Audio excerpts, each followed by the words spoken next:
ইমানদার হয় তারা কিন্তু দেখবে বুঝতে পারে যে আমার মৃত্যুর কাছে এসেছে, ঘনিয়ে এসেছে, আর বাঁচবো না। তারা বুঝতে পারে। কিন্তু যারা বেঈমান, বেঈমানদার, বেকলমাওয়ালা, তাদের কিন্তু বিশ্বাস থাকে না, তাদের কোনো আপনার সিস্টেম থাকে না। তারা মরতে হবে, মরবো এই চিন্তা তাদের থাকে না, তারা জানতেও পারে না। তাই আমি আপনাদেরকে বলি ভাবছি, আল্লাহ রাব্বুল আলামিন দুনিয়ার জমিনে আমাদেরকে বানিয়েছেন, আমাদের মৃত্যু হবে। কিন্তু আল্লাহ রাব্বুল ইজ্জত বললেন, বান্দা মৃত্যু তো তোমাদের দিব, কিন্তু মৃত্যুর আগে আমার হুকুম তোমাদেরকে পালন করতে হবে। আল্লাহ বললেন হুকুমটা কি? কোরআনে পাকে বললেন, ওয়ামা খালাকাতুল জিন্না ওয়াল ইনসা ইল্লা লিয়াবুদুন। আল্লাহ বলেন, বান্দা তুমি আমার ইবাদত করো, বন্দেগী করো, আমার হুকুমকে মানো, আমার হুকুমকে মেনে নাও। যদি তুমি মানতে পারো, আমি আল্লাহ দুনিয়ার জমিনে তোমাকে শান্তি দেব, পরকালেও শান্তি দেব, এবং পরকালের আগে যে খবর রয়েছে খবরও শান্তি দেব।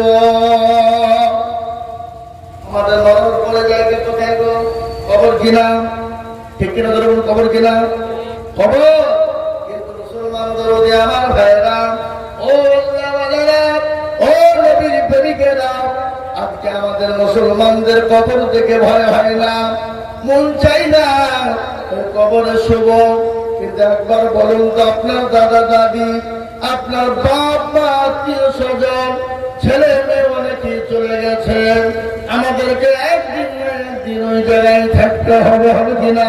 কথা কোনো হবে কিনা কবরে? কিন্তু তারা কবর এত কবর থেকে বাঁচতে হলে আপনাকে কি করতে হবে? দুনিয়ার জমিনে আল্লাহর ইবাদত করতে হবে, আল্লাহর হুকুমকে মানতে হবে, তবে আমরা কবর থেকে বাঁচতে পারব। জীবনেরা আল্লাহ ওয়ালারা, দিনদার ইমানদার, কবর কত কঠিন জানেন? আমি প্রায় জায়গায় ঘটনাটা বলি, কবরটা এত কঠিন, এত ভয়ঙ্কর, এত ভয়ানক। আল্লাহর নবী, বিশ্ব নবী জনাবে মুহাম্মদুর রাসূলুল্লাহ সাল্লাল্লাহু তাআলা আলাইহি ওয়াসাল্লাম, নবী করিম সাল্লাল্লাহু আলাইহি ওয়াসাল্লাম হযরত খাদিজা রাদিয়াল্লাহু তাআলা আনহা ওর উপর মাথা দিয়ে তিনি শোয়া। নবীজির মাথায় হাত বোলাচ্ছেন মা খাদিজা।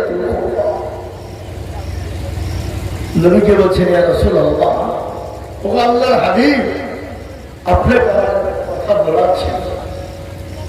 নবীজি বললেন, কি কথা বলবে? তোমার তো শাড়িখানা ছিঁড়ে গেছে, সেলাই করা এবং টানি দেওয়ার কোনো জায়গা নেই, এই কথা বলবে? হযরত মা খাদিজা বললেন, ইয়া রাসূলুল্লাহ, আমার শাড়ি টানি দেওয়ার জায়গা নাই, সেলাইয়ের জায়গা নাই, এই কথা আমি আপনাকে বলবো না। বলে, কি বলবে বলো? তোমার বাড়িতে 3 দিন কোনো চুলা জ্বলে না, আঁখা জ্বলে না, কি চুলা নাকি বলেন আপনারা? আঁখা। এই জন্য তুমি নাকি কান্না করো, এই কথা বলবা? রাসূলুল্লাহ সাল্লাল্লাহু আলাইহি ওয়াসাল্লামকে বললেন, ইয়া রাসূলুল্লাহ, আমার বাড়িতে 3 দিন আঁখা জ্বলে না, এই জন্য আমি তোর কান্না করি নাই, বলি নাই। তাহলে তুমি কান্না করো কেন? কিসের জন্য বলো? বলো, চোখে কেন তোমার পানি এত? বলবে খাদিজা। খাদিজা বললেন, ইয়া রাসূলুল্লাহ, ও আল্লাহর হাবিব, আমি আপনাকে বলতে চাই, কবর বড় কঠিন, কবর বড় ভয়ানক। ও রাসূল, আপনি যেদিন থেকে বলেছেন কবর এত কঠিন, এত কঠিন, এত কঠিন, ওই কবর যার ভালো হবে, পরকালটা তার জন্য ভালো হয়ে যাবে। রাসূলুল্লাহ বললেন, খাদিজা, তুমি কোনো টেনশন করবে না, কোনো চিন্তা করবে না। বলে, ইয়া রাসূলুল্লাহ, কেন? বলে, খাদিজা গো, ওই কবরের ভিতরে আমার আল্লাহ তোমার জন্য পাহারাদার হিসেবে আমার 2 জন বিবি রেখে দেবেন। মা খাদিজা রাদিয়াল্লাহু তাআলা আনহা বললেন, ইয়া রাসূলুল্লাহ, ইয়া হাবিবাল্লাহ, 2 দুইজন বিবি আপনি কোথায় পেলেন, কোন জায়গায় পেলেন, কোথা থেকে পেলেন? আমার আগে তো আপনার কারো সঙ্গে আর বিবাহ হয় নাই। নবী গো, আপনি দুইজন বিবি কোথায় পেলেন এটা আমাকে দয়া করে বলুন। রাসূলুল্লাহ বললেন, খাদিজা তুমি কোনো টেনশন করো না, আমার আল্লাহ রাব্বুল আলামিন জান্নাতের ভিতরে দুইজন বিবির সঙ্গে আমার বিবাহ দেবে। ওই দুইজন বিবি তোমার সঙ্গে পারাদার হয়ে যাবে। আল্লাহ নবীকে বললেন, ইয়া রাসূলুল্লাহ ওই দুইজন বিবিকে দয়া করে বলো। নবীজি বললেন, খাদিজা এক নম্বর হলো হযরতে আসিয়া, এক নম্বর হযরতে আসিয়া ফেরাউনের বিবি। আচ্ছা বলুন তো, ফেরাউনের বিবি জান্নাতের ভিতরে কি করে হলো? আপনাদের সকলের জানা আছে, ফেরাউন দুনিয়ার জমিনে রাজত্ব করেছিল, নিজেকে খোদাই দাবি করেছিল, দুনিয়ার জমিনে নিজেকে বলেছিল আমি সবের মালিক। আল্লাহ রাব্বুল আলামিন ওই ফেরাউনকে নীল নদীর ভিতরে ডুবিয়ে মেরেছে কিনা ধরে বলুন? নাই, নীল নদী ডুবিয়ে মেরে দিয়েছে। ফেরাউনকে সবাই কিন্তু খোদা বলে মেনে নিয়েছিল, কিন্তু তার বিবি আসিয়া মানে নাই। তার উপর এত অত্যাচার, এত জুলুম হয়েছিল, এত অত্যাচার, এত জুলুম হয়েছিল। মা খাদিজা, মা আসিয়া রাদিয়াল্লাহু তাআলা আনহাকে মরুভূমির উত্তপ্ত গরম বালিতে ফেলে দিয়ে বলা হয়েছিল, যতক্ষণ পর্যন্ত আমাকে না মানবে ততক্ষণ পর্যন্ত মারতে থাকো। এত মার মারা হয়েছিল। মা আসিয়া রাদিয়াল্লাহু তাআলা আনহার গোটা শরীরটা কত বিক্ষত হয়েছিল। আল্লাহ বলেন, ফেরেশতা মণ্ডলী শুনে নাও, আমার আসিয়াকে মৃত্যুর আগে একটা জান্নাতের দরজাখানা খুলে দাও, সে যেন একটা জান্নাতের দরজা থেকে মরতে পারে। আল্লাহ নবী বলেন, খাদিজা ওই আসিয়ার সঙ্গে কিয়ামতের দিন আমার আল্লাহ আমার সঙ্গে জান্নাতে বিবাহ দেবে।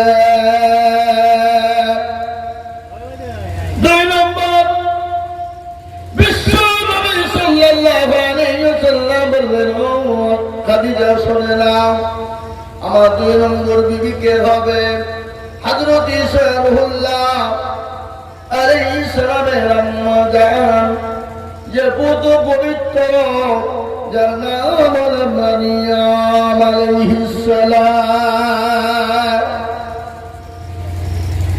মা খাদিজার কান্না বন্ধ করো না। বিশ্ব নবীকে বললেন, ইয়া রাসূলুল্লাহ, নবী গো একটু বলুন, আমি আপনার কাছে তিনটি জিনিসের আবেদন করব। ও রাসূল আপনি বলুন দিবেন কিনা? রাসূলুল্লাহ বললেন, খাদিজা দেওয়ার মতো হলো অবশ্যই, তোমাকে কেন দেব না? তুমি আমার বিবি খাদিজা, তুমি আমার জন্য জীবন দিতে প্রস্তুত। এমনকি মক্কার জমিনে তুমি তো বড় ধনত্ব নারী ছিলে, বড় পয়সাওয়ালা ছিলেন। মক্কার জমিনে আমি নবী যখন আমাকে কেউ নবী বলে মানে নাই, কেউ যখন নবী বলে কাছে টেনে নেয় নাই, কেউ যখন আমাকে রাসূল বলে বুকে টেনে নেয় না। ও খাদিজা, সর্বপ্রথম তুমি আমাকে চতুর্দিক দিয়ে হেফাজত করে আমাকে বুকে টেনে নিয়েছিলে খাদিজা।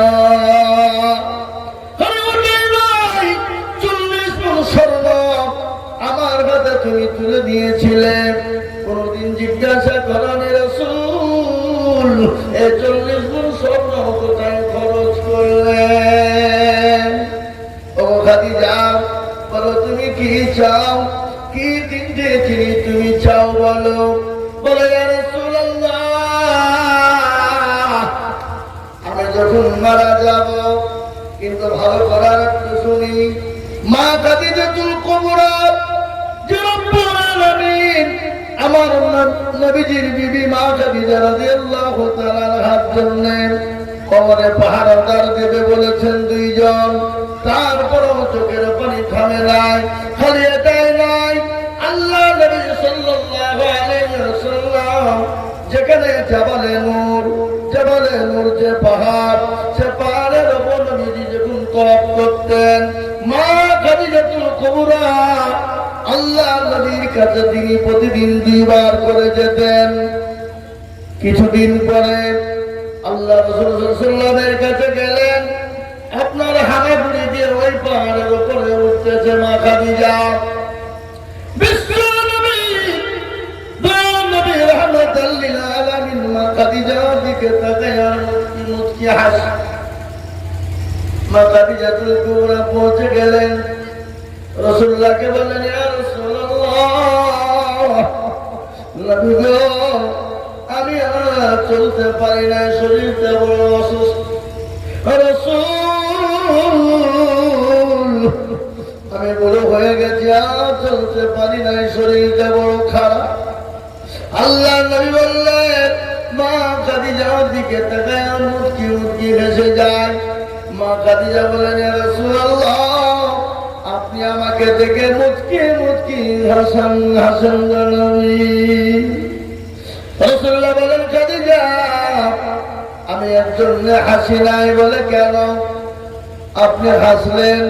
বলে খাদিজা তুমি আসার আগে তোমার উপর আমার আল্লাহ এত খুশি এত আনন্দ হয়েছেন, খালি আনন্দই নাই। খাদিজা আমার আল্লাহ তোমাকে সালাম দিয়েছে। সুবহানাল্লাহ বলবেন না? কি 4টেখানে কথা বাবা? হ্যাঁ, সালাম দিয়েছে। এ মুসলমান, হযরত খাদিজা রাদিয়াল্লাহু তাআলা আনহাকে বলেন, ও খাদিজা আল্লাহ তো সালাম দিয়েছেন, জিবরিল আলাইহিস সালাম পর্যন্ত সালাম দিয়েছে। ও খাদিজা এই জন্য আমি তোমার দিকে তাকিয়ে মুচকি মুচকি হেসে যাই।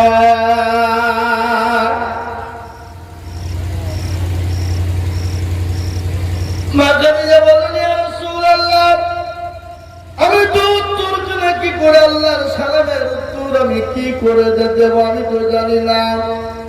নবী গো আপনি দয়া করে আপনি সালামের উত্তরটুকু দিয়ে দেবেন। চিন্তা করা যায়, বলুন তো, যে খাদিজা রাদিয়াল্লাহু তাআলা আনহাকে আল্লাহ সালাম দেয়, যে খাদিজা রাদিয়াল্লাহু তাআলা আনহার জন্য কবরে 2 জন বিবিকে নবীজির আপনার পাহারাদার রেখে দেওয়া হবে, সেই মহিলা সে ভাগ্যবতী নারী। ওই কবর থেকে যদি বড় হয় মুসলমান বলুন আমাদের জন্য কি কবরে জায়গা হবে? হবে জায়গা হবে? তারা তো ভাগ্যবতী নারী, তারা যদি জায়গা আপনার ভাই পায় কবরের জন্য, আমরা কবর আমাদের জায়গা হবে বলে মনে হয় না। বা আহা বড় কঠিন কবর জায়গা। মা খাদিজা বলছেন, রাসূলুল্লাহ কবর বড় কঠিন, যদি আমি খাদিজা জাহান্নামে যাই সাথী বান্ধবী খুব পাবো, যদি জান্নাতে যায় বান্ধবী সাথী বান্ধবীরা পাবো। কিন্তু কবর এমন একটা জায়গা যেখানে বান্ধবী নাই, বন্ধু নাই, সাথী নাই, যেখানে লাইট নাই, যেখানে কোন রকমের বিছানা নাই, কোন রকমের কিচ্ছু নাই। আচ্ছা বলুন তো, পৃথিবীর জায়গা যেখানে যাবেন সেখানে কাউকে না কাউকে পাবেন, কিন্তু কবর এমন একটা জায়গা যেখানে কাউকে পাওয়া যাবে নাকি? কথা বলেন না কেন? কথা পাওয়া যাবে? কাউকে পাওয়া যাবে না, কাউকে আপনার পাওয়া যাবে না, কেউ আপনার সঙ্গের সাথী কবর হবে না, কেউ আপনার জন্য কবরের জায়গা হবে না। মুসলমান, আল্লাহ নবী সাল্লাল্লাহু আলাইহি ওয়াসাল্লামের বিবি মা খাদিজা বললেন, ইয়া রাসূলুল্লাহ নবী গো দয়া করে আমার তিনটে আবেদন রাখবেন। প্যারা নবী সাল্লাল্লাহু আলাইহি বললেন, কারিয়া বলো কি তিনটে কথা? এক নম্বর, ইয়া রাসূলুল্লাহ, আমি যখন মারা যাব, আমাকে যখন দাফন করবেন, দয়া করে নবীর পানি করে আপনার জুব্বা মোবারক দিয়ে দাফন করবেন।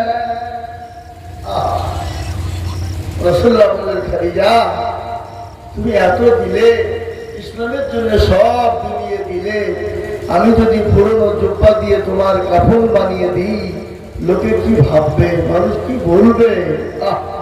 কে দয়ার নবী, কি বিশ্ব নবী, কে মায়ার নবী, তিনি তো রহমাতুল লিল আলামিন। যখন ঠিক না কোরআন আল্লাহ বলেছেন, ওয়া মা আরসালনাকা ইল্লা রাহমাতাল লিল আলামিন। তিনি তো দয়ার নবী, মায়ার নবী, তিনি তো রহমাতুল লিল আলামিন। এ মুসলমান দরদি, আল্লাহওয়ালা, আমার নবীর ব্যবহার, আমার নবীর চরিত্র আখলাক এত ভালো, আল্লাহ তার কোরআনে প্রমাণ করে দিয়ে বলেছেন, ইন্নাকা লাআলা খুলুকিল আযীম। মানে আমার নবীর চরিত্র আখলাক এত ভালো। এ মুসলমান দরদি, আমার আল্লাহওয়ালারা,